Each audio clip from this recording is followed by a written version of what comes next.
Ring chain isomerism बहुत simple है, molecular formula same होगा आपका, कंपाउंड के मॉलिक्यूलर फॉर्मूला क्या होंगे, सेम होंगे, बट एक ओपन स्ट्रक्चर होगा,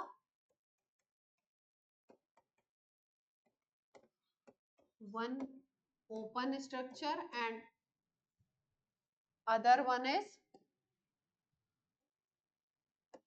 साइक्लिक स्ट्रक्चर।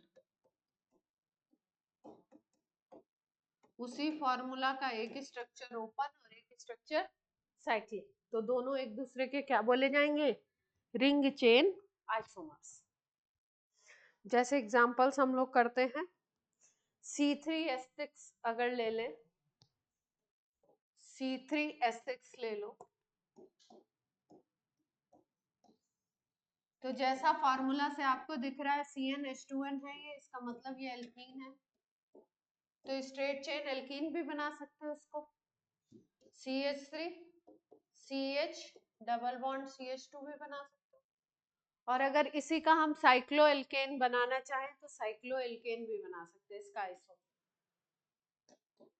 इसका आइसोमर हम बना सकते हैं cyclo alkene, CH2 CH2 CH2, ये तीन अगर रिंग में जोड़ दिए जाए तो इसी को हम क्या कह सकते हैं, रिंग चेन आइसो, क्या बन गया इसके, रिंग चेन। क्लियरिटी है ऑनलाइन? इसी तरीके से C4H8 का भी बना सकते हो आप, 4 कार्बन का बना लो एल्कीन और 4 कार्बन का साइक्लो एल्केन। अगर हम 4 कार्बन का ले लें तो 4 कार्बन में क्या क्या पॉसिबिलिटी है देखिए, C4H8 अगर ले लिया तो एक तो सिंगल बना दो,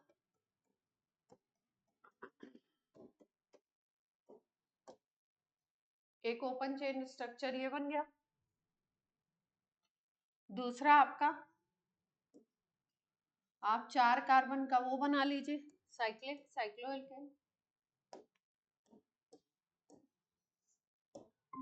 साइक्लोब्यूटेन बन गया, ये आपका ब्यूटीन 1, और ये क्या बन गया आपका साइक्लो ब्यूटेन। तो ये दोनों एक दूसरे के क्या हो गए, रिंग चेन आइसो। अब आप बोल सकते हो कि यहाँ पे हम ब्यूटीन 1 ना लेके ब्यूटीन 2 भी ले सकते हैं, फॉर्मूला सेम टू सेम रहेगा। अगर ब्यूटीन को 2 पे कर दो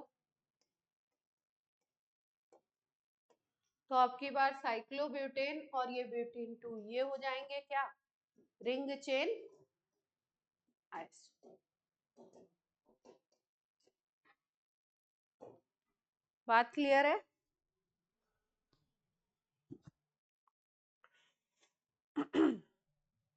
इसी में एक ट्रांसफॉर्मेशन हम लोग और कर सकते हैं, जैसे यहाँ पे 4 कार्बन की ओपन चेन थी, यहाँ पे 4 कार्बन की साइक्लिक कर दिया।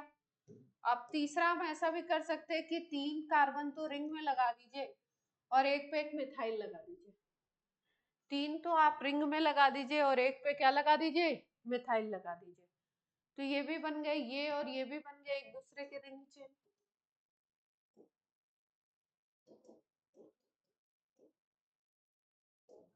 बोल सकते हैं कि 1 and 3 रिंग चेन है, 1 and 4 रिंग चेन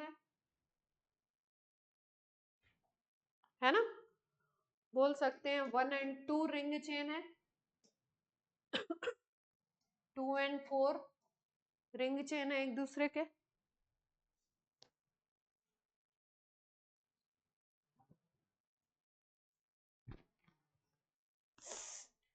क्लियर है बात?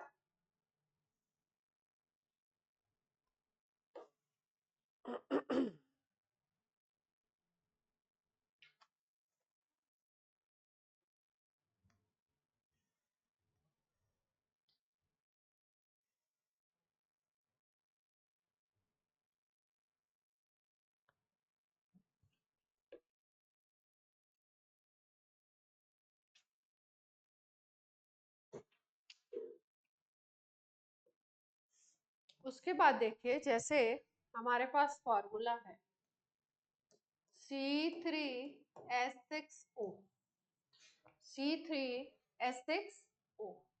तो इसके लिए देखिए हम क्या बना सकते हैं, CH3 COCH3 ये बना सकते हैं। तो ये ओपन चेन हो गया।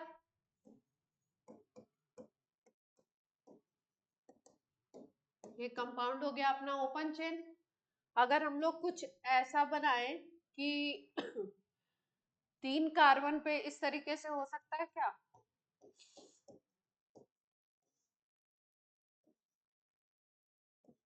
यहाँ पे अगर O लगाओगे तो आपका H कम हो जाएंगे, है ना, तो ये तो नहीं बनेगा। आप ऐसे बना सकते हो कि यहाँ CH2 कर दीजिए, यहाँ पे O कर दीजिए, यहाँ पे CH2। अगर रिंग के अंदर इंक्लूड हो जाता है ऑक्सीजन, है ना, रिंग के अंदर इंक्लूड हो गया ऑक्सीजन, तो ये बन गया साइक्लिक, और ऊपर वाले जो थे वो एसाइक्लिक थे।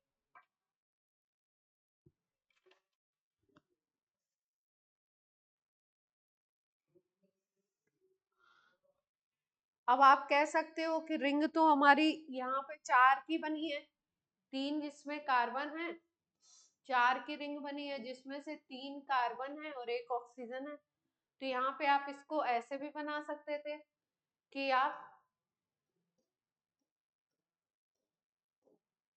2 की रिंग बना दो और 1 कार्बन को बाहर की तरफ कर दो, ऐसा भी कर सकते हैं। 2 की रिंग बना दें, मतलब 2 कार्बन और 1 ऑक्सीजन, 3 की रिंग बना दें और 1 मिथाइल ग्रुप को बाहर कर दो, तो भी फॉर्मूला सेम रहेगा।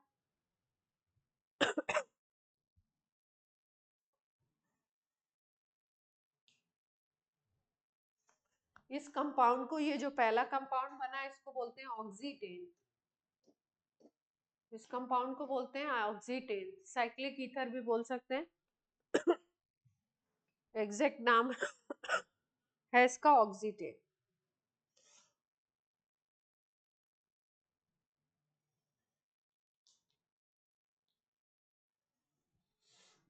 इस वाले कंपाउंड को, ये अगर ग्रुप कहीं पे दिखता है तो इसको इपॉक्सी बोलते हैं। तो इसको हम कह सकते हैं इपॉक्सी इथेन।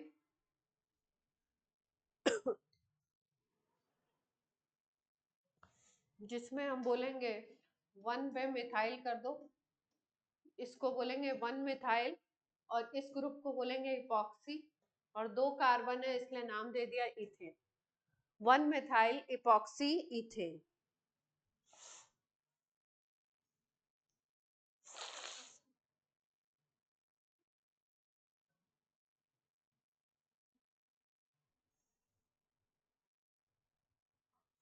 या इसका एक नाम और हो सकता है 1 methyl ethylene oxide, 1 methyl ethylene oxide. इसको इथाइलिन ऑक्साइड भी बोलते हैं, CH2 और यहाँ पे O आ जाए तो इसको इथाइलिन ऑक्साइड भी बोलते हैं। तो इसलिए इसको 1 मिथाइल इथाइलिन ऑक्साइड भी बोल सकते हैं, 1 मिथाइल इपॉक्सी इथेन भी बोलते हैं। या तीसरी चीज है यहाँ पे, तीसरा एक और नाम है इसका, इसको ऑक्सी, जैसे इसको 4 वाले को ऑक्सीटेन, इसको ऑक्सीरेन भी बोलते हैं। जब इसको ऑक्सीरेन बोलते हैं तो नंबरिंग थोड़ा सा चेंज होती है, नंबरिंग तब ऑक्सीजन से करते हैं। जब ऑक्सीरेन बोलोगे तो नंबरिंग ऑक्सीजन से स्टार्ट होगी, 1 2 3 नंबर दोगे, तब यहाँ पे नाम आ जाएगा 2 मिथाइल ऑक्सीरेन, 2 मिथाइल ऑक्सीरेन। तीनों एक ही नाम, मतलब एक ही कंपाउंड के 3 नेम हो गए, एक ये एक ये।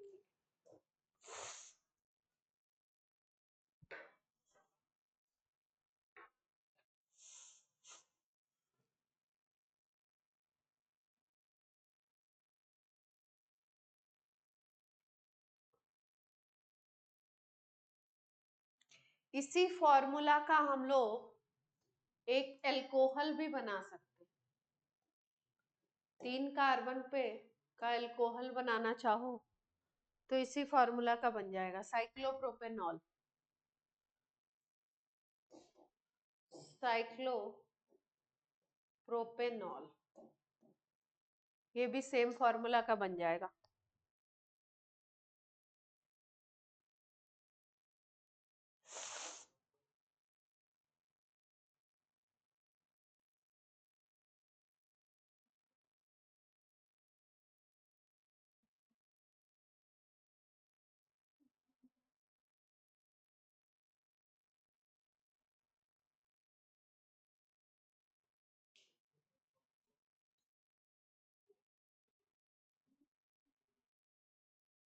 क्लियर है बात?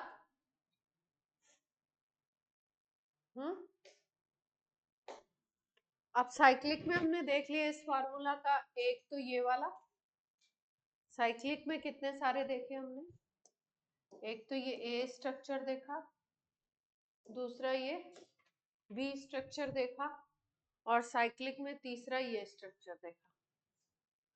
ए साइक्लिक में हमने इसका कीटोन बना के देखा।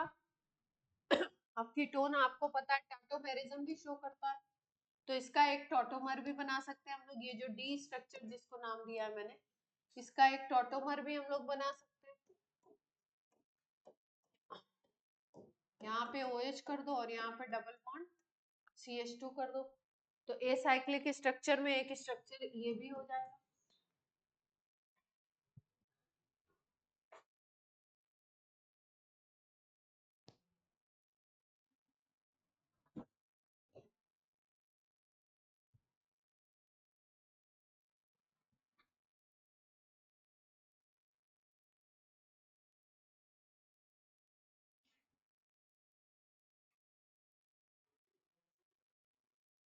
इस कंपाउंड का क्या नाम है बता दो जरा,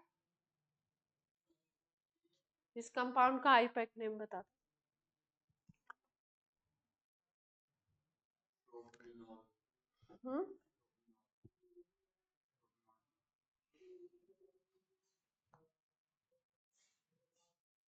इसका एक स्ट्रक्चर और बन सकता है, प्रॉप 1 इन और 1 ऑल है ना, 2 ऑल होगा ना, 1 इन 2 ऑल, प्रॉप 1 इन 2 ऑल हो जाएगा, है ना। इसका हम लोग एक स्ट्रक्चर और बना सकते हैं, प्रॉप 1 इन 1 ऑल भी बना सकते हैं। फर्स्ट पोजीशन पे ही इन और फर्स्ट पोजीशन पे ही ऑल बना के देखते हैं। यहाँ पे OH लगा दिया और यहीं पे क्या लगा दिया, डबल।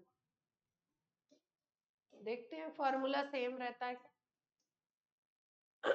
देख लो फॉर्मूला सेम रह रहा है, तो एक ये भी बन सकता है इसका ए साइक्लिक। सेम फॉर्मूला के ए साइक्लिक हमने कितने बनाए, ए साइक्लिक अगर हम देखें तो कौन कौन सा था, डी था और ई था और एफ था, DEF, ये तो ए साइक्लिक है। और इन्हीं के साइक्लिक में हमने क्या बना दिया, कौन कौन से स्ट्रक्चर बना दिए, A, B और C, A, B और C हमने बना दिए साइक्लिक।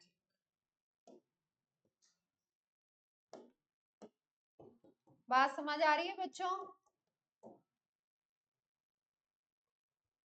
ऑनलाइन अब एक स्ट्रक्चर बना के आपने दिखाना है,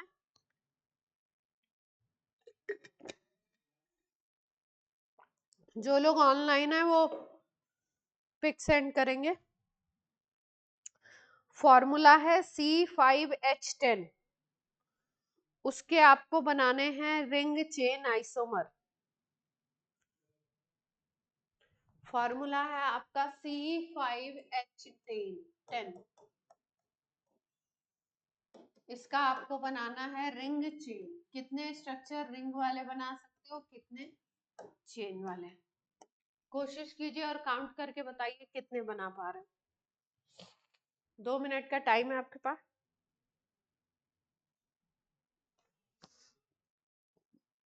C5H10 के बनाना है।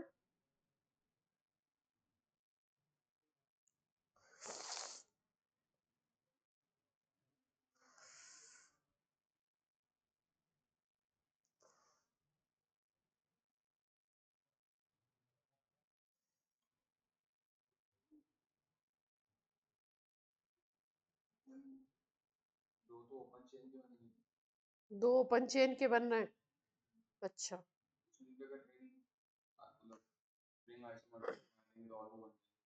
हाँ तो रिंग बनाओ।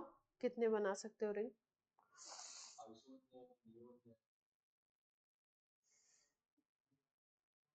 बनाओ बनाओ, रिंग कितने बनेंगे?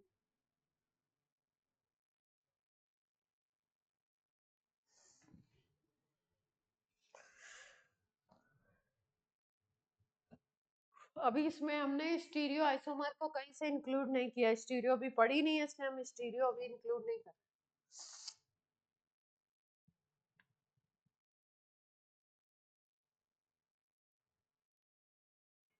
सब लोग अपना स्ट्रक्चर बना के आंसर लिख के भेजें जरा, पिक सेंड करें।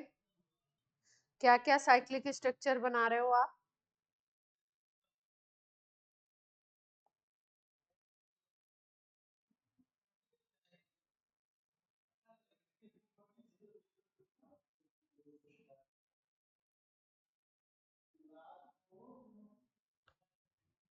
प्रथमेश कितने बने?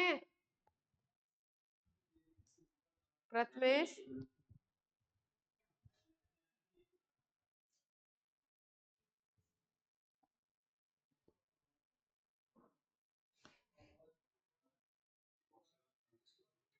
बनाओ बनाओ। कार्तिक कितने बन रहे हैं? एक रिंग और दो चेन वाले। एक रिंग और दो चेन। अच्छा, चेन और बनाओ, और बनेंगे। चेन की और पॉसिबिलिटी है। चेन देखो 5 कार्बन की बना सकते हो। 5 कार्बन है तो 4 की बना सकते हो, 3 की बना सकते हो। 3 से छोटी चेन होती नहीं है।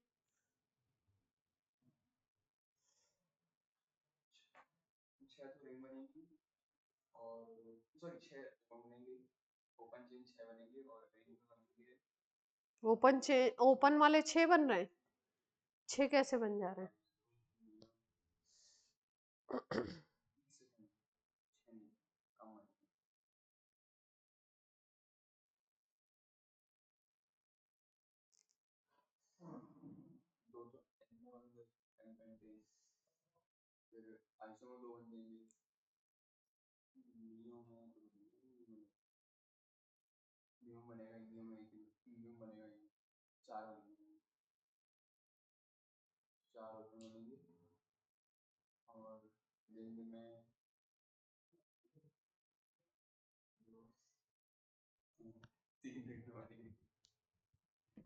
बनाया जाए। स्ट्रेट चेन वाला खाली एक ही इंक्लूड कर लो, कोई दिक्कत नहीं। स्ट्रेट चेन वाला आप एल्कीन बना लो। 5 कार्बन की एल्कीन बना ले। बेसिकली क्या दिखाना चाह रहे हैं आपको? रिंग वाला दिखाना चाह रहे हैं। तो ये बन गई पेंटीन 1। इसी तरीके से पेंटीन 2 भी बन सकती है ना? अब इसी का हम लोग क्या दिखाना चाह रहे हैं? इसी का हम लोग दिखाना चाह रहे हैं कि रिंग कैसे बनेगी, कितने बने। रिंग कैसे बनेगी देखते हैं। एक तो मैंने बोला साइक्लोपेंटेन बना दो 5 कार्बन का। एक तो ये बन गया। एक 4 कार्बन का बना के एक मिथाइल ग्रुप लगा दो, ये बन जाएगा। फिर एक 3 कार्बन का बना के 2 मिथाइल ग्रुप लगा दीजिए इस पे। इसी तरीके से 3 कार्बन की रिंग बना के एक मिथाइल यहाँ, एक मिथाइल इधर लगा सकते हैं। या एक पॉसिबिलिटी और है, 3 कार्बन का बना के यहाँ पे 2 कार्बन का लगा दो, इथाइल ग्रुप लगा दो। ये पॉसिबिलिटी आ गई आपने रिंग की। रिंग कितने बन गए? 1 2 3 4 5 बन गए रिंग वाले अपने। देख पा रहे हैं? इसमें हमने स्टीरियो आइसोमर को अभी काउंट नहीं किया।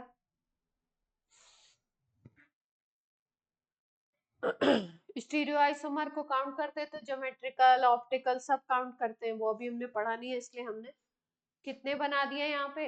अगर हम लोग बोले हैं तो वैसे आइसोमर कितने बन गए? वैसे अपने बन गए 5, तो ये वाले हो गए 7 हो गए। वैसे अगर हम बोले तो 7 आइसोमर्स हो गए। एक्सक्लूड किया है अभी हमने स्टीरियो आइसोमर। अभी इसमें स्टीरियो आइसोमेरिज्म का कॉन्सेप्ट नहीं लगाया है, तो स्टीरियो आइसोमर हमने क्या कर दिया? एक्सक्लूड कर दिया। उसके बाद हमारे कितने बन गए इस फॉर्मूला के? 7 आइसोमर्स।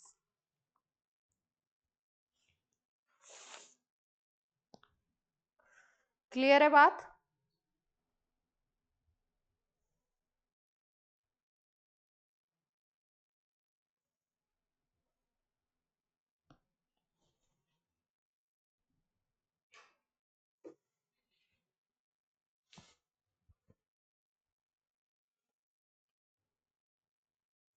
जैसे मान लीजिए आपको क्वेश्चन दे देगा कि ये आपका स्ट्रक्चर है।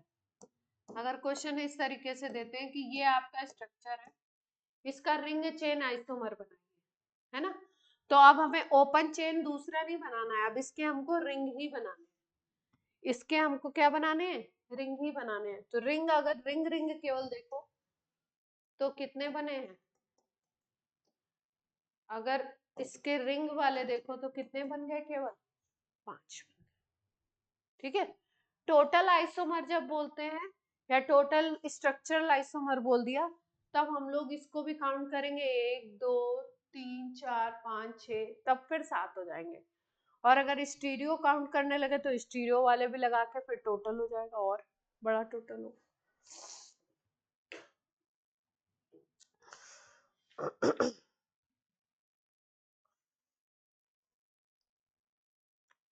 अब हम लोग स्टार्ट करते हैं stereo isomerism.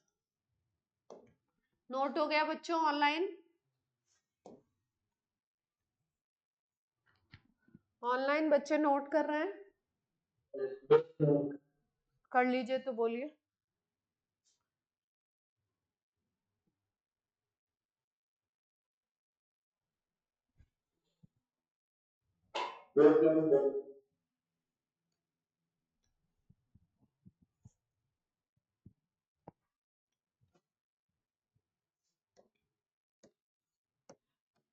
Stereo isomerism.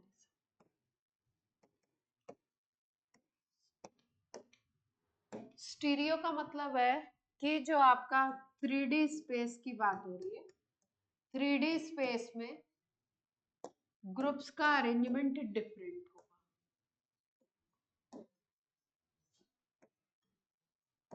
Groups का अरेंजमेंट क्या होगा? डिफरेंट होगा।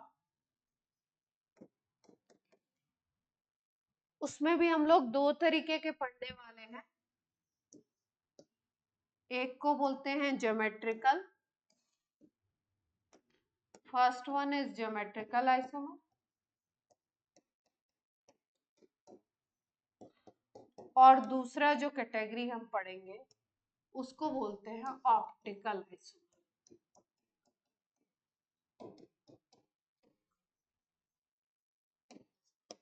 एक को बोलेंगे ज्योमेट्रिकल आइसोमर, दूसरे को बोलेंगे ऑप्टिकल।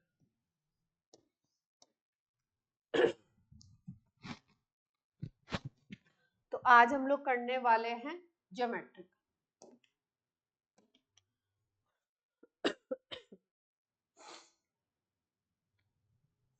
ज्योमेट्रिकल आइसोमर की अगर बात करो तो क्या चीज होगी इसमें, कैसे हम डिफरेंशिएट करेंगे? मॉलिक्यूलर फॉर्मूला तो सेम ही होना है, आइसोमर है, molecular formula same. Structural formula भी अगर वहां पे स्ट्रक्चरल आइसोमर में स्ट्रक्चरल फॉर्मूला अलग हो जाता है, यहाँ पे स्ट्रक्चरल फॉर्मूला भी सेम होगा। तो देखते हैं भाई डिफरेंस क्या होगा। डिफरेंस देखिए, जैसे इसमें एक कैटेगरी है उसको बोलते हैं सिस ट्रांस आइसोमर, इसमें हम बोलते हैं एक कैटेगरी है जिसको हम बोलते हैं cis trans isomer. Cis trans में क्या होगा देखिए, यहाँ पे बात होगी डबल बॉन्ड के अराउंड, डबल बॉन्ड के अराउंड बात होगी, या कोई रिंग वाला सिस्टम है उसके अराउंड बात होगी। डबल बॉन्ड के अराउंड बात होगी, या हम बात करेंगे रिंग सिस्टम के। ग्रुप्स का अरेंजमेंट अलग अलग देखेंगे, डबल बॉन्ड के अराउंड या रिंग सिस्टम के अराउंड। डबल बॉन्ड के अराउंड यहाँ पे होता क्यों है देखते हैं, देखिए ध्यान से। जैसे मान लीजिए कि कहीं पे कार्बन और कार्बन के बीच में सिग्मा बॉन्ड है, सिग्मा बॉन्ड सिंगल बॉन्ड, ठीक। तो सिग्मा बॉन्ड हमको पता है कि सिग्मा बॉन्ड जो होता है वो हेड ऑन ओवरलैपिंग से बनता है, ये बॉन्डिंग में हमने पढ़ा है, हेड ऑन ओवरलैपिंग से बनता है। तो मान लीजिए कि अगर इसके अराउंड यहाँ पे कोई ग्रुप है ए और बी, और इसके अराउंड यहाँ पे है सी और डी कोई ग्रुप, या डी और ई कोई ग्रुप है। अब इस सिग्मा बॉन्ड, इस कार्बन को अगर हम ऐसे रोटेट करें, इस कार्बन को रोटेट करें, तो यहाँ पे एक ही जगह से कनेक्शन होता है, इसलिए यहाँ पे इजीली ये रोटेशन पॉसिबल है। तो इसका मतलब ये है कि यहाँ पे फ्री रोटेशन हो सकता है अराउंड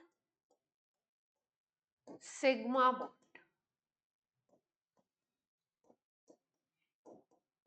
और जब भी फ्री रोटेशन की बात करोगे अराउंड सिग्मा बॉन्ड, इसको अगर टर्न करोगे आप, तो अगर इसको टर्न करते हो तो एक स्पेशल तरीके के आइसोमर मिलते हैं हमको, और उसको हम बोलते हैं कॉन्फॉर्मेशनल आइसोमर। उसको हम क्या कहते हैं, कन्फर्मेशनल आइसोमर। ये बात है सिग्मा बॉन्ड के अराउंड। जैसे मान लीजिए कि आप इस मॉलिक्यूल को मान लो इधर से देख रहे हो, इस साइड से देख रहे हो, अब यहाँ पे सिग्मा बॉन्ड के अराउंड एक ग्रुप यहाँ पे बी इधर लगा हुआ और बीच में ये सिग्मा बॉन्ड है, ठीक। दूसरे वाले कार्बन पे यहाँ पे डी और ई अटैच है, हमने डी और ई जो अटैच है, इस कार्बन को हमने क्या किया, इसको हमने रोटेट कर दिया, यहाँ से मान लो रोटेट कर दिया। तो अगर आप इस साइड से देख रहे हो, यहाँ से विजुलाइज कर रहे हो, यहाँ पे खड़े होकर विजुलाइज अगर कर रहे हो, तो आप देखोगे कि अब की बार क्या होगा, ये ई ग्रुप ऊपर और डी ग्रुप नीचे की तरफ आ जाएगा। रोटेट जब करोगे इस कार्बन को तो ये डी नीचे और ई ऊपर चला जाएगा।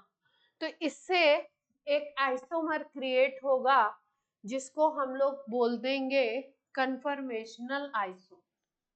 क्या बोल देंगे हम उसको, कन्फर्मेशनल आइसोमर। तो कन्फर्मेशनल वाला भी अभी डिटेल में हम लोग करेंगे, इसके बाद ये करने के बाद कन्फर्मेशनल वाला भी करेंगे हम लोग।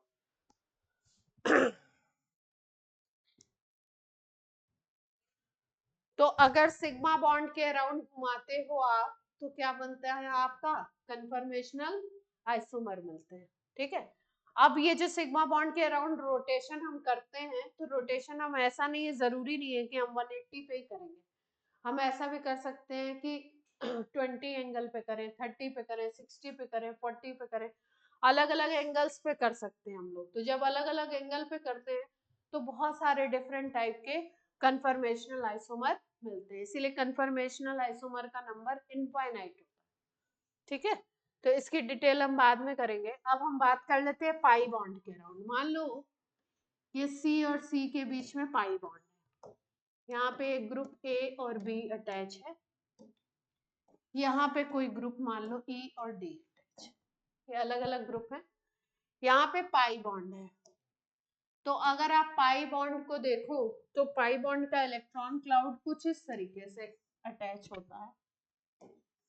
मतलब यहाँ पे जो इलेक्ट्रॉन क्लाउड होता है वो ऊपर की तरफ भी होता है और नीचे भी होता है।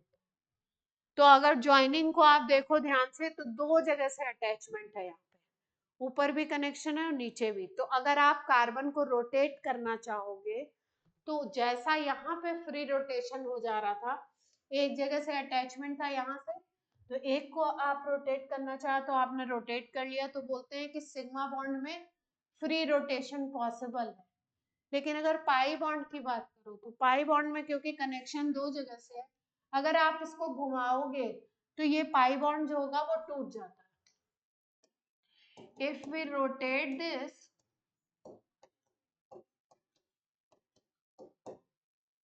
then pi bond get destroyed। अगर रोटेट करोगे तो पाई बॉन्ड डिस्ट्रॉय हो जाएगा, और डिस्ट्रॉय हो गया तो मॉलिक्यूल ही खत्म हो जाएगा, है ना। अब हम बात करना चाह रहे हैं मॉलिक्यूल मॉलिक्यूल में बात करना चाह रहे हैं आइसोमर की, तो मॉलिक्यूल डिस्ट्रॉय हो जाएगा। तो इसका मतलब ये है कि अगर पाई बॉन्ड है तो कनेक्शन क्योंकि ऊपर और नीचे इधर दोनों साइड से है, तो इसलिए यहाँ पे फ्री रोटेशन पॉसिबल नहीं है। यहाँ पर फ्री रोटेशन पॉसिबल नहीं है। इसी को हम लोग बोलते हैं, इसी को एक नाम देते हैं हम लोग, रेस्ट्रिक्टेड रोटेशन। क्या बोलते हैं इसको हम लोग? Restricted rotation. पाई बॉन्ड के अराउंड, डबल बॉन्ड के अराउंड जो रोटेशन हो रहा है उसी को हमने क्या बोल दिया? Restricted rotation.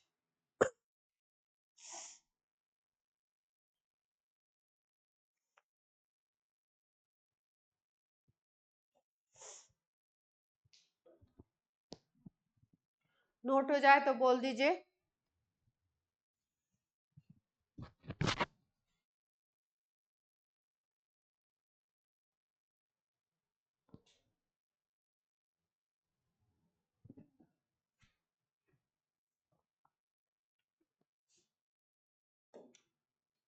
हो गया बच्चों?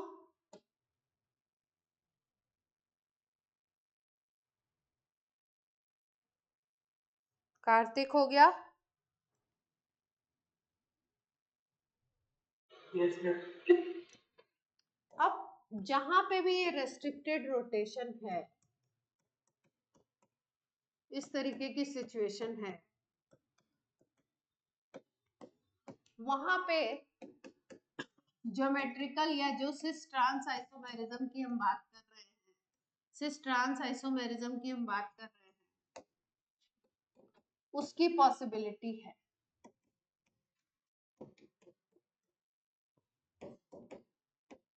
कब होगा और कब नहीं होगा इस पे बात कर लेते हैं। कब सिस ट्रांस आइसोमर बनेगा और कब नहीं बनेगा, देखिए ध्यान से। मान लो ये सी डबल बॉन्ड सी है आपका, इस पे ये ग्रुप आपने ए लगा दिया, यहाँ पे बी लगा दिया, और इस जगह पे आपने डी लगा दिया, यहाँ पे लगा दिया ई ग्रुप। दो अलग अलग ग्रुप हो गए। कार्तिक कुछ कह रहे हो क्या?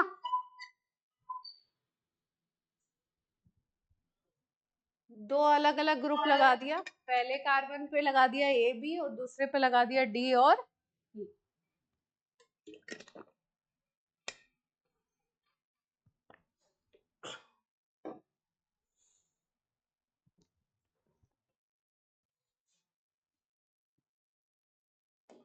अब क्या करो आप, इसको यहाँ पे इंटरचेंज कर दो।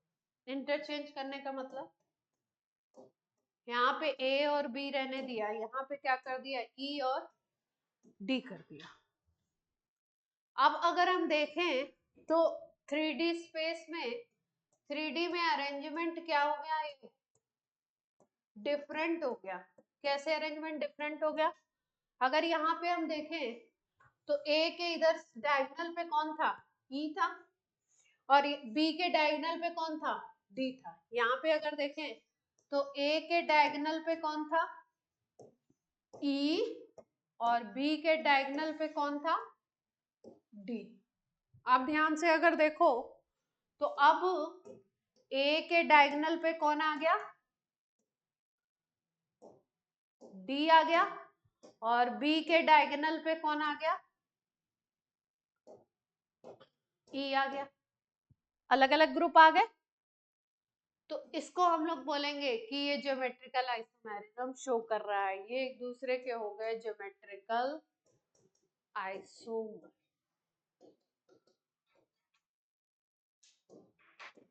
एक दूसरे के क्या हो गए, ये geometrical isomer.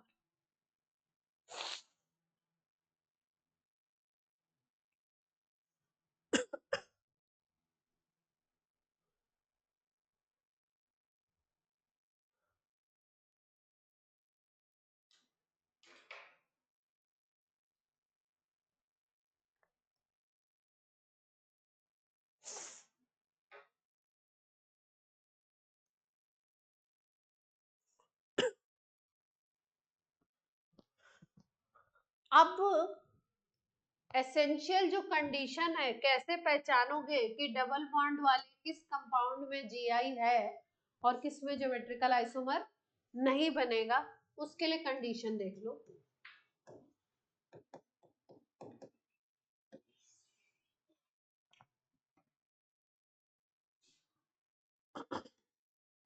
On each carbon atom, on each carbon atom, two groups should be different.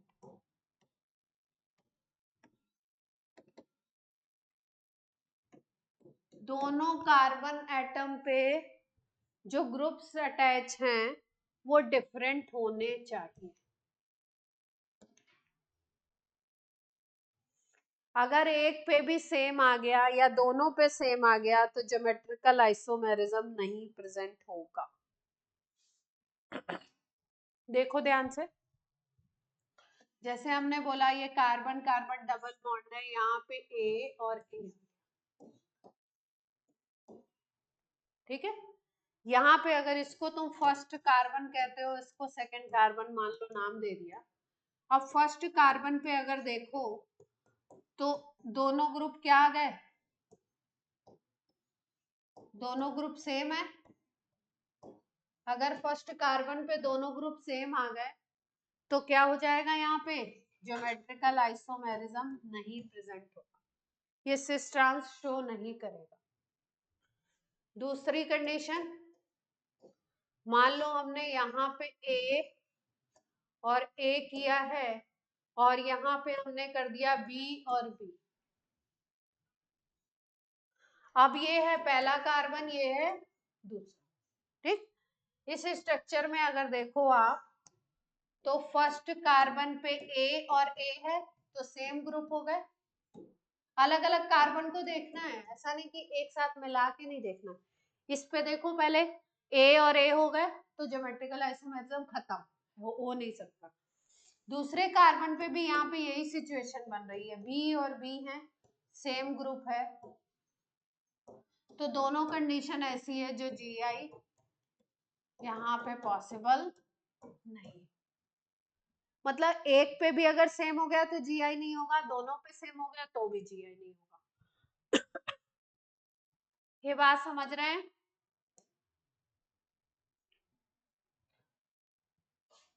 बच्चा पार्टी,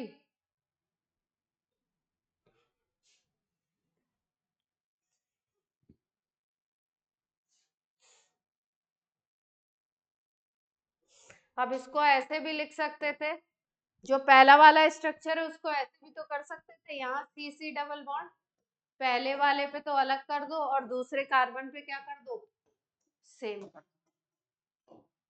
अगर इसको 1 2 लिख रहे हो तो आपकी बात 2 पे सेम हो गया, 2 कार्बन पे क्या है, सेम ग्रुप है, तो नो जीआई। यानी आपको रेस्ट्रिक्टेड रोटेशन दिख रहा है, डबल बॉन्ड वाला कंपाउंड दिख रहा है, ज्योमेट्रिकल आइसोमर पूछे गए हैं, तो सबसे पहले चेक करो कि ज्योमेट्रिकल आइसोमरिज्म पॉसिबल है या नहीं है। कहीं कोई कार्बन ऐसा तो नहीं है जिसमें सेम ग्रुप लगे हुए हो। अगर सेम ग्रुप अटैच होंगे तो क्या होगा, एक पे हो तो भी नहीं प्रेजेंट होगा, दो पे हो तो भी प्रेजेंट नहीं।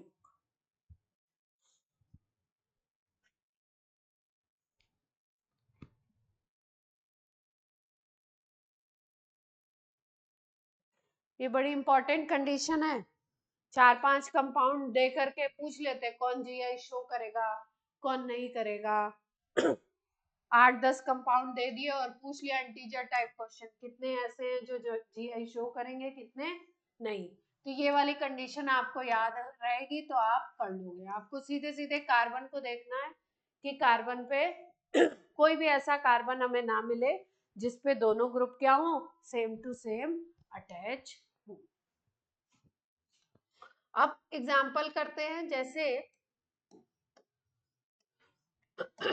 मान लीजिए ये C डबल बॉन्ड C है, यहाँ पे हमने CH3 लगा दिया, इधर हमने H लगा दिया, यहाँ पे CH3 लगा दिया, इधर H। अब देखो इसको, ब्यूटीन 2 है, इस स्ट्रक्चर को अगर देखो तो पहले कार्बन पे एक ग्रुप मिथाइल एक ग्रुप हाइड्रोजन, दूसरे कार्बन पे एक ग्रुप मिथाइल एक ग्रुप हाइड्रोजन। ये दोनों आपस में सेम है लेकिन दोनों को कंपेयर करके नहीं देखना है। एक कार्बन पे देखिए दोनों ग्रुप डिफरेंट है, दूसरे कार्बन पे देखिए दोनों ग्रुप डिफरेंट है, तो जीआई की पॉसिबिलिटी। अब डायगोनल पे देखते हैं, अगर डायगोनल पे ग्रुप डिफरेंट हो गया, डायगोनल पे अगर ग्रुप डिफरेंट हो गया तो इस आइसोमर को हम नाम देते हैं सिस आइसोमर। डायगोनल पे, ये डायगोनल है, इसको डायगोनल बोल सकते हो, डायगोनल पे अगर ग्रुप क्या हो गया, डिफरेंट हो गया, तो इसको हम बोलते हैं सिस आइसोमर। तो इसको हम कह सकते हैं सिस ब्यूटीन 2। अब इसका ट्रांस बनाएंगे, डायगोनल पे ग्रुप सेम करेंगे, यहाँ पे CH3, इधर CH3, यहाँ पर H, इधर।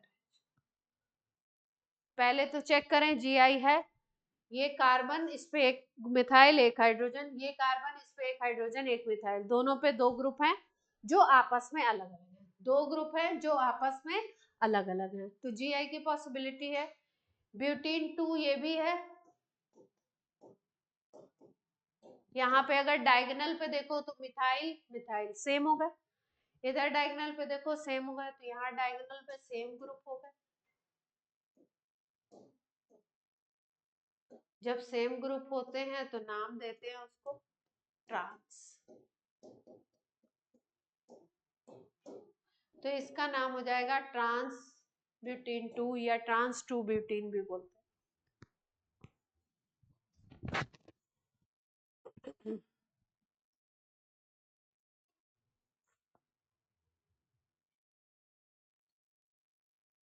बात क्लियर हो रही बच्चों?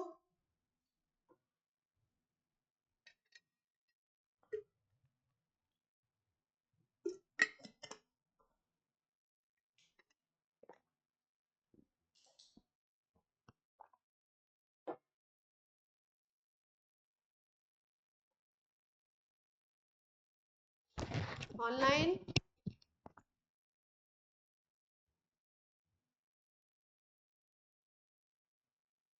आवाज आ रही है कि नहीं ऑनलाइन में? हेलो हेलो,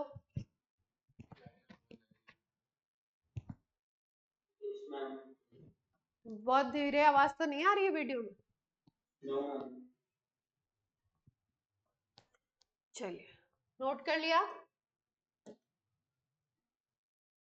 नोट कर लिया तो सिस ट्रांस के और एग्जांपल्स कर लेते हैं।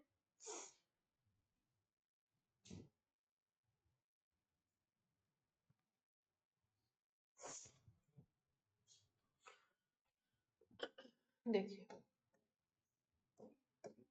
2 कार्बन है, डबल बॉन्ड सेट है, एक तरफ COH ग्रुप लगा दीजिए, यहाँ COH ग्रुप लगा दीजिए, इधर H और इधर। अगर इसमें हम लोग देखें तो सेम ग्रुप डायगोनल पे आ गए। जब सेम ग्रुप हो जाते हैं तो इसको बोलते हैं ट्रांसफॉर्म। और अगर इसी को हम लोग क्या कर दें, डायगोनल पे डिफरेंट ग्रुप लगा दो, एक तरफ COH एक तरफ H लगा दो, फिर यहाँ पे एक तरफ COH और एक तरफ H लगा दो, तो डायगोनल पे डिफरेंट ग्रुप होगा। तो ऐसे फॉर्म को हम क्या बोल देंगे, सिस फॉर्म। ये एक ही कंपाउंड है लेकिन एक को ट्रांस एक को सिस बोल रहे हैं। इस कंपाउंड का ये जो ट्रांस फॉर्म है इसको हम लोग नाम देते हैं फ्यूमेरिक एसिड, एक स्पेशल नेम है इसका। इसके ट्रांस फॉर्म को बोलते हैं फ्यूमेरिक एसिड और इसके सिस फॉर्म को बोलते हैं मैलिक एसिड। इसके सिस फॉर्म को हम लोग नाम देते हैं मैलिक एसिड, MALEIC।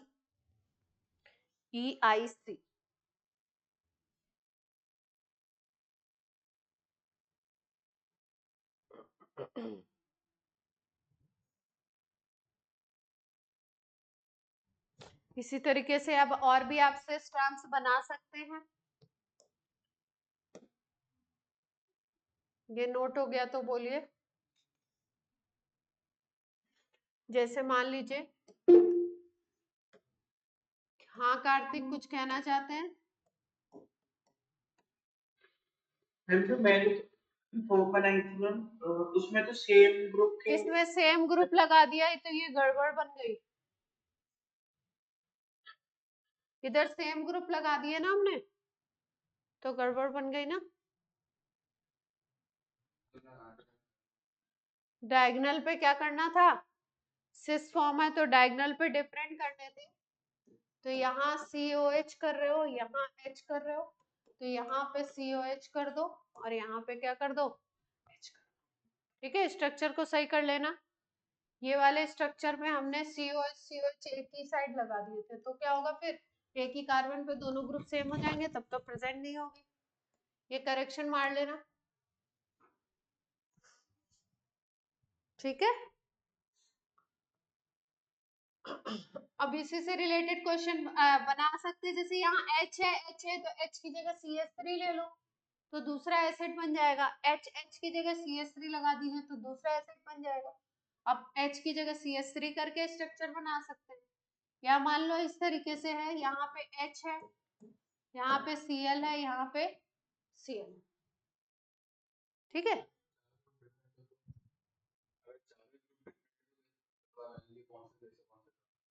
तो भी उसको उसमें एक ही फॉर्मेट प्रेजेंट होगा, वो अलग चीज है, बता सिस ट्रांस बोलेंगे लेकिन उसमें सिस ट्रांस का कोई डिफरेंट चीज, लेकिन GI उसमें मेंशन करेंगे। H और Cl है, H और Cl है, ठीक है। तो डायगोनल पे कौन सा ग्रुप है, डिफरेंट है सेम है? डायगोनल पे डिफरेंट हो गए तो कौन सा फॉर्म हो गया, सिस फॉर्म हो गया। और अगर डायगोनल पे हम लोग क्या कर ले, सेम ग्रुप को लगा लें तो कौन सा फॉर्म बन जाएगा आपका, ट्रांसफॉर्म बन जाएगा। अब बना लेंगे, बोलिए बच्चों।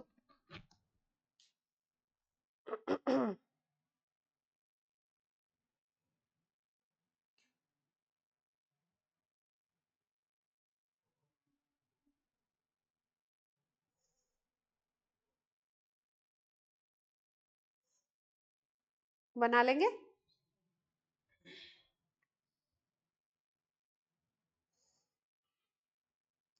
देखो, अब एक और तरीके से आपको ये देखने को मिल सकता है। जैसे मान लो कि आपको ऐसे मिल जाए कि C डबल बॉन्ड C है और इस पे मान लो इधर Cl है, इधर Cl है, और एक तरफ यहाँ CH3 लगा दिया और एक तरफ यहाँ पे C2H5, देख पा रहे हैं।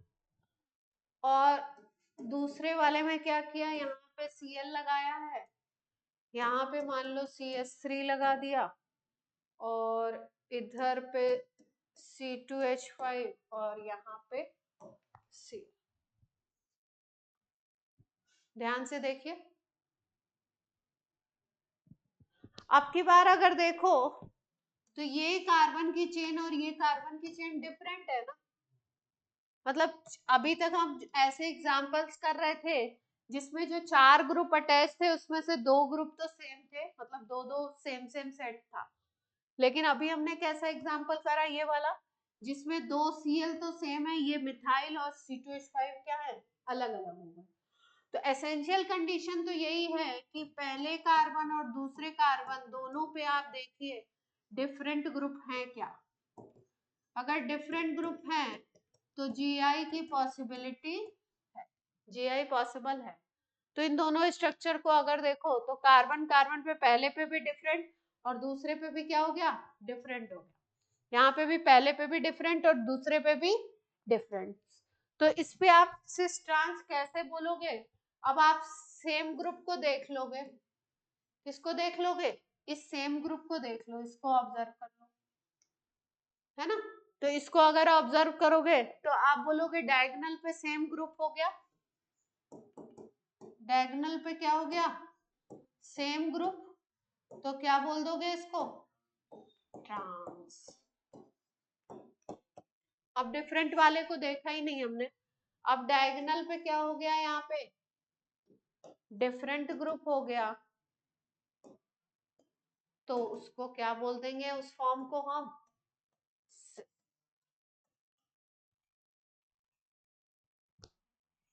क्लियर है बात।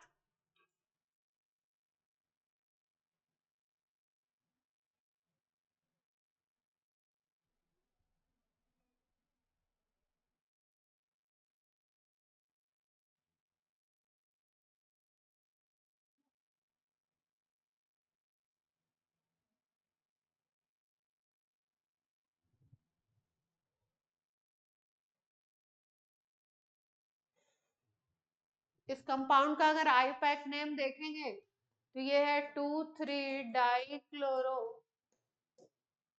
और इन आएगा आपका 2 पे और कार्बन की चेन है 5, डाइक्लोरोपेंट 2 इन। एक में इस नाम के साथ सिस लगा देंगे और एक में क्या लगा देंगे, ट्रांस।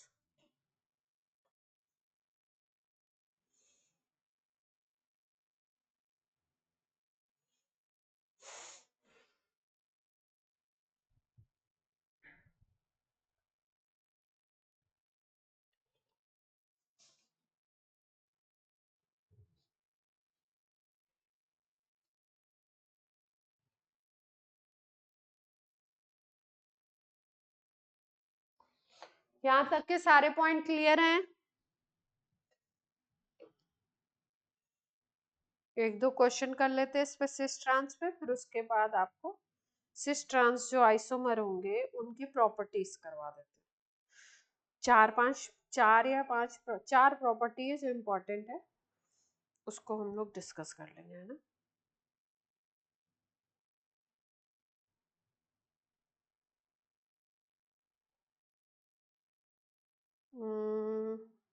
एक मिनट वेट करिए इस क्वेश्चन।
इसमें कोई दिया तो करवा दो।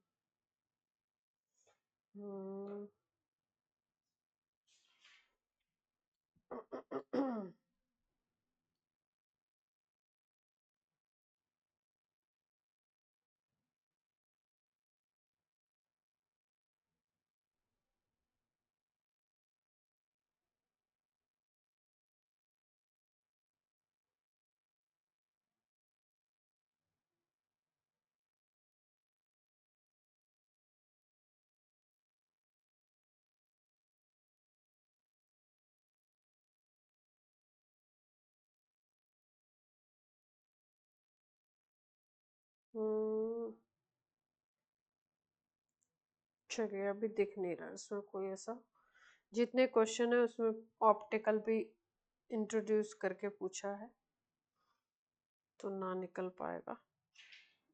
चलिए प्रॉपर्टीज ही करा देते हैं इसकी। जो आपके हमने बात करी सिस ट्रांस आइसोमर्स की, इनकी कुछ प्रॉपर्टीज की बात कर लेते हैं, कुछ 2-3 की करने वाले इंपॉर्टेंट।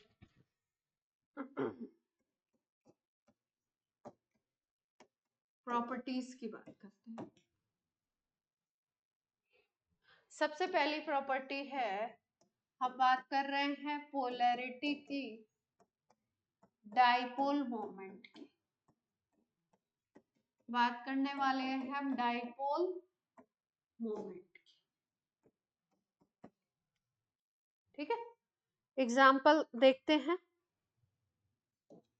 वही अपना ब्यूटीन का एग्जाम्पल ले लेते हैं।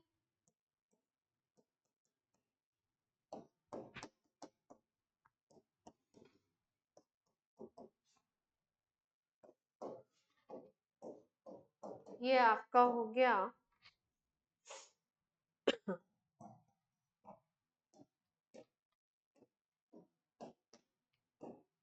कौन सा सिस है कौन सा ट्रांस है, बोल दीजिए जल्दी से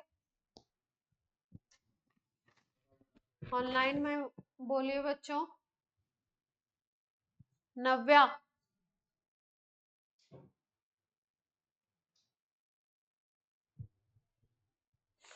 कौन सा स्ट्रक्चर सिस बनाया है, कौन सा ट्रांस है? हेलो हेलो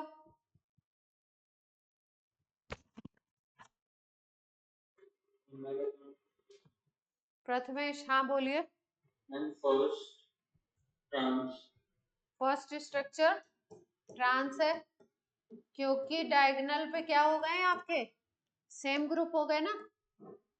और सेकंड वाला कौन सा स्ट्रक्चर है, सिस हो गया। उल्टा बोल रहे हैं, सही है।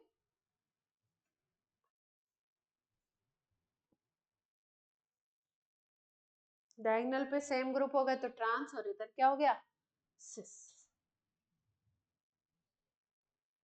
ठीक है, अब डाइपोल मोमेंट चेक करते हैं। जैसे मान लो कार्बन और हाइड्रोजन की बात करो तो इलेक्ट्रोनेगेटिविटी किसकी ज्यादा होती है?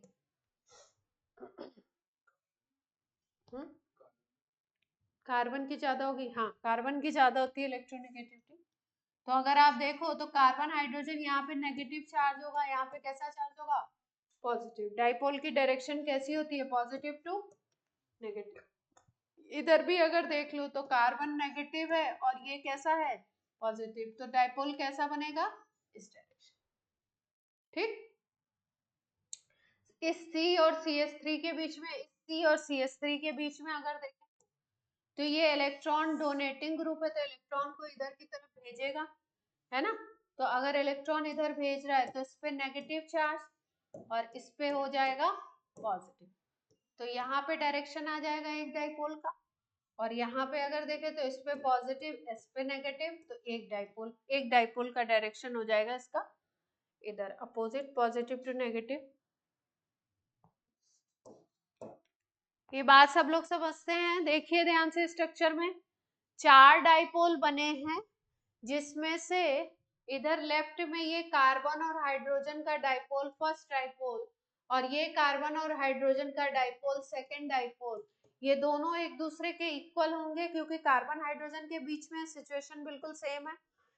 तो और कैसे डायरेक्शन में लग रहा है, लगभग लगभग अपोजिट डायरेक्शन में लग रहा है। तो ये एक दूसरे को क्या कर देते हैं, कैंसिल आउट। इसी तरीके से ये वाला डाइपोल इधर से और ये वाला डाइपोल इधर से, दोनों एक दूसरे को क्या करेंगे, कैंसिल आउट। तो जो ट्रांसफॉर्म होता है उसमें म्यू जो होता है वो 0 आता है।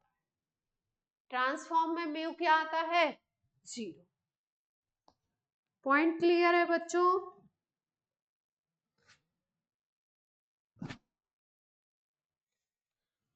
अब सिस फॉर्म में देखते हैं। सिस फॉर्म में यहाँ पे पॉजिटिव, यहाँ पे अगर हाइड्रोजन के रिस्पेक्ट में देखो तो यहाँ पे नेगेटिव चार्ज आएगा, यहाँ पे आएगा पॉजिटिव। जो इलेक्ट्रोनेगेटिविटी जिसकी ज्यादा वहां नेगेटिव, जहाँ कम वहां पॉजिटिव। और डाइपोल बनता है पॉजिटिव टू नेगेटिव। तो एक डाइपोल ये बन गया। दूसरा इधर अगर देखो तो यहाँ पे भी इस तरीके से पॉजिटिव टू नेगेटिव एक डाइपोल इधर जाएगा इस डायरेक्शन। इस तरफ अगर देखो तो आपका नेगेटिव बन रहा है और ये बन रहा है पॉजिटिव, तो डाइपोल इस तरफ आएगा। और यहाँ पे भी ये पॉजिटिव और ये कार्बन अगर नेगेटिव है तो डाइपोल इस तरफ आएगा। तो अगर ध्यान से देखो तो 4 डाइपोल कुछ इस तरीके से जा रहे हैं, देख पा रहे हैं? अब क्योंकि इधर और इधर वाला ये दोनों जो डाइपोल हैं, ये और ये इक्वल नहीं है, क्योंकि ये कार्बन हाइड्रोजन के बीच में है, ये कार्बन और मिथाइल के बीच में, तो अलग अलग डाइपोल है। कार्बन हाइड्रोजन कार्बन मिथाइल, तो उसकी जो वैल्यू आएगी, वैल्यू तो हमें निकालनी नहीं है, पर वैल्यू क्या होगी, अलग अलग होगी। तो अगर कुछ पार्ट कैंसिल आउट, मान लो एक तरफ से एक वेक्टर लग रहा है 10 का यूनिट का, दूसरी तरफ से 5 यूनिट का वेक्टर लग रहा है, मान लो 180 पे ही है, सपोज 180 पे ही है, तो आपके इस एंगल पे भी कोई ऐसा तो होगा नहीं कि 10 और 5 में 180 पे लगा दोगे तो नेट वेक्टर कितने का आ जाएगा, 5 का आ जाएगा, है ना। तो एक नेट डाइपोल इस डायरेक्शन में मिलेगा, एक नेट डाइपोल इस डायरेक्शन में मिलेगा। तो ओवरऑल में या तो ऊपर की डायरेक्शन या नीचे की डायरेक्शन में म्यू की कुछ ना कुछ वैल्यू तो आएगी ही। तो म्यू यहाँ पे नॉन जीरो होता है। तो क्या याद रखेंगे कि सिस जो फॉर्मेट होता है उसमें डाइपोल मोमेंट प्रेजेंट होगा, और जो ट्रांस फॉर्मेट होता है उसमें डाइपोल मोमेंट एब्सेंट। यानी पोलैरिटी की बात करो तो पोलैरिटी तो होगी, लेकिन अगर डाइपोल मोमेंट के टर्म्स में बात करें तो ट्रांस में 0 और सिस में प्रेजेंट होगा, सिस में नॉन जीरो, कुछ वैल्यू आएगी।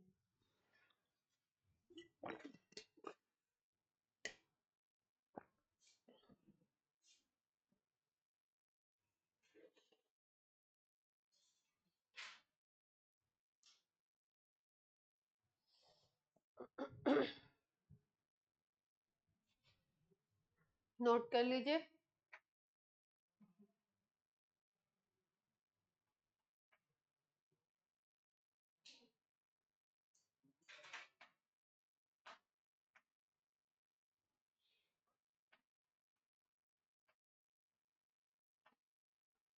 कार्तिक नोट कर लिया?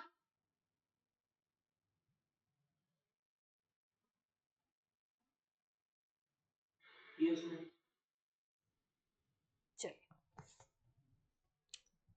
तो डाइपोल मोमेंट या पोलैरिटी के टर्म्स में बोले तो सिस का क्या होगा, ज्यादा होगा, और ट्रांस का क्या होगा, कम। ट्रांस का हम 0 ही बोल रहे हैं, है ना। सेकेंड पॉइंट, हम लोग बात कर रहे हैं मेल्टिंग पॉइंट।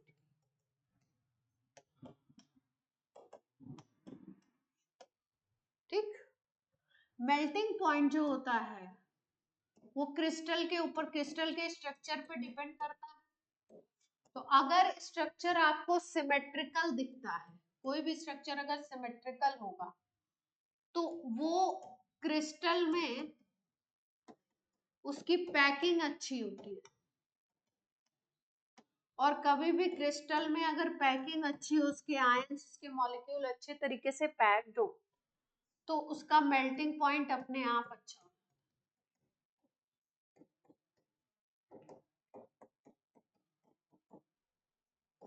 पैकिंग का मतलब समझ लीजिए आराम से।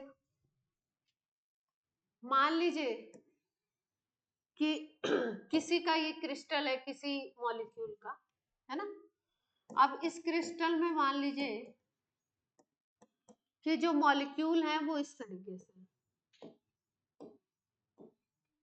शेप जो है उनका ऐसा है,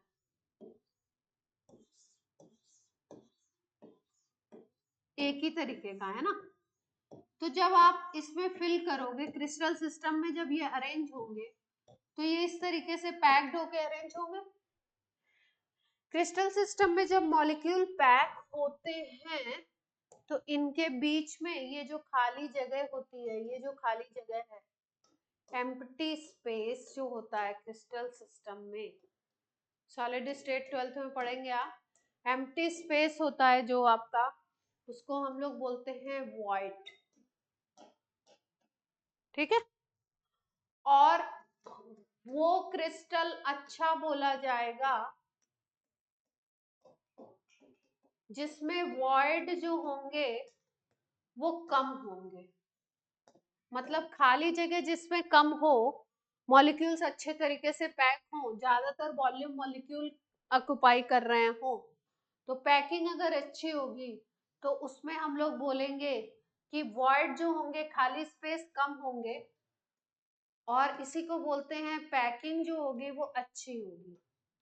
पैकिंग अच्छी होती है तो उस क्रिस्टल को अच्छा क्रिस्टल बोलते हैं, और पैकिंग कभी भी अच्छी होगी तो उस क्रिस्टल का मेल्टिंग पॉइंट जो होता है वो हाई हो जाता है, क्योंकि मॉलिक्यूल अच्छे तरीके से पैक्ड है तो उनको मेल्ट करने के लिए टेम्परेचर ज्यादा देना पड़ेगा, उस क्रिस्टल सिस्टम को तोड़ने के लिए टेम्परेचर आपको ज्यादा देना पड़ता है, ठीक है। क्लियर है बात।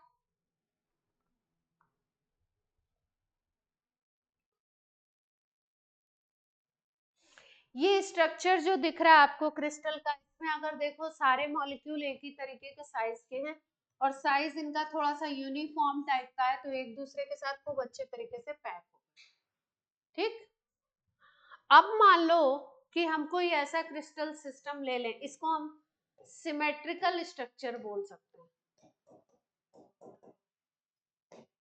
अब मान लो कोई क्रिस्टल सिस्टम हम इस तरीके का ले लें जिसमें कि मॉलिक्यूल्स का जो स्ट्रक्चर हो ना वो मान लो इस तरीके का है,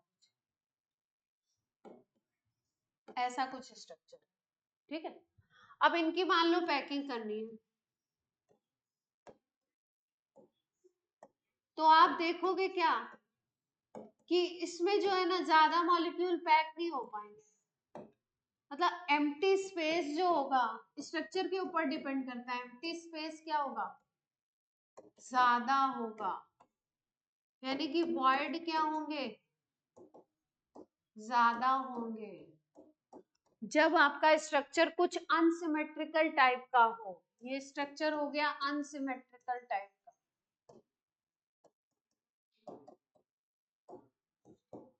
तो अनसिमेट्रिकल स्ट्रक्चर में वॉइड ज्यादा होते हैं, जब भी खाली जगह ज्यादा होगी तो पैकिंग अच्छी नहीं होगी, पैकिंग क्या हो जाएगी उसमें, पुअर।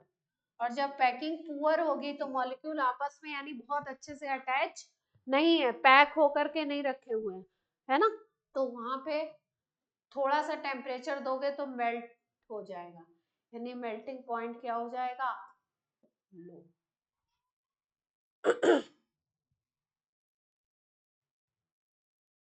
ये तो क्रिस्टल सिस्टम की एक मोटी मोटी बात थी, अब हम लोग इसी को हम बात कर लेते हैं सिस और ट्रांस के रिस्पेक्ट।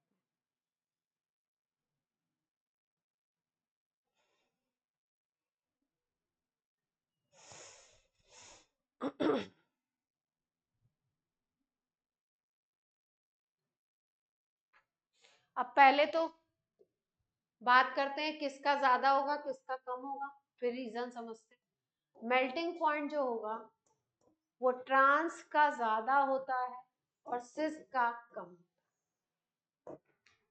ट्रांस का होगा ज्यादा और सिस का होगा कम।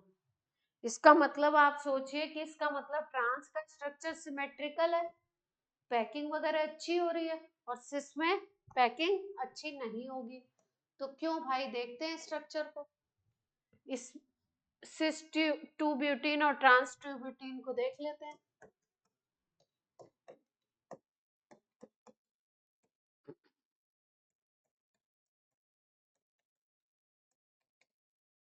ये स्ट्रक्चर है अपना,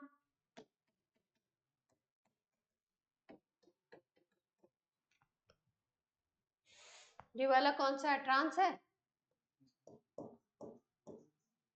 और ये स्ट्रक्चर है आपका सिस।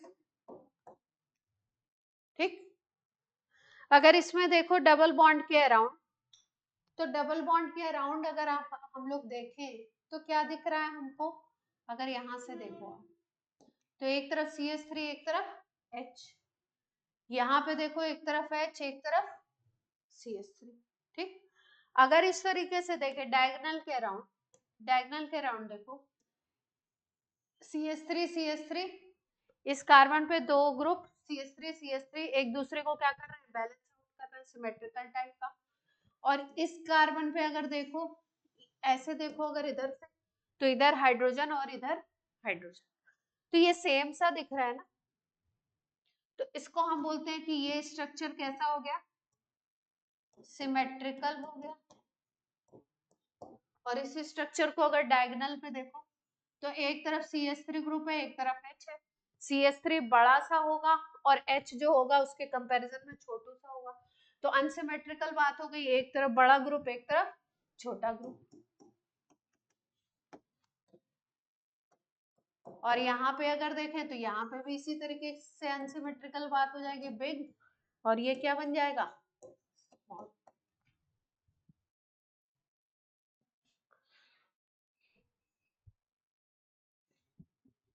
तो ये स्ट्रक्चर जो बनेगा वो कैसा बनेगा, अनसिमेट्रिकल।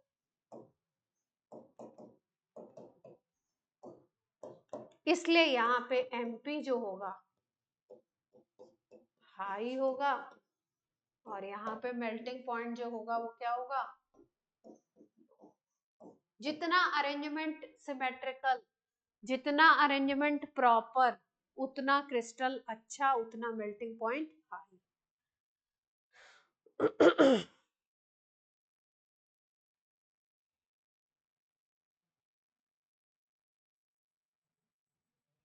ठीक है, तो आपकी फिजिक्स की भी क्लास होगी ना, तो आज यहीं पे रोक देते हैं, दो प्रॉपर्टी अब नेक्स्ट क्लास में कर लेंगे। चलिए, आज की क्लास हो गई आपकी